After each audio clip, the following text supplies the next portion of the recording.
আর মাত্র কদিন পরেই মাঠে গড়াতে যাচ্ছে কোপা আমেরিকা। তবে মহাদেশীয় এই টুর্নামেন্টের আগে দুটি প্রস্তুতি ম্যাচ খেলছে ব্রাজিল।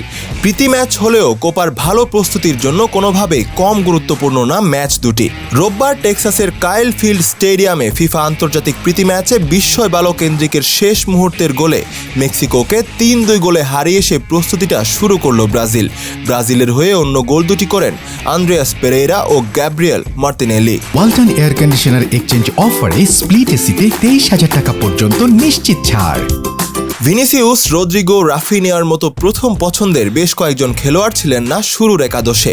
তাতে অবশ্য খুব একটা সমস্যা হয়নি ব্রাজিলের। সাভিনিওর কাছ থেকে বল পেয়ে প্রথম 5 মিনিটে গোল করেন ফুলহ্যাম মিডফিল্ডার পেরেইরা।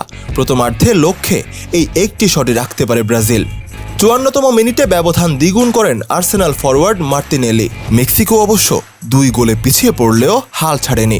ছোট ছোট পাসে বারবার ব্রাজিলের অ্যাটাকিং থার্ডে হুমকি তৈরি করার চেষ্টা করে তারা। 73 মিনিটে জুলিয়ান কিনোসেসের গোলে ব্যবধান 2-1 করে উত্তর আমেরিকার দেশটি।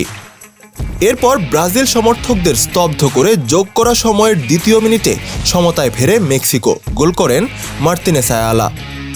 ব্রাজিল যখন জয় বঞ্চিত হওয়ার আশঙ্কায় তখনই জাদু দেখায় ভিনিসিউস এনরিক জুটি।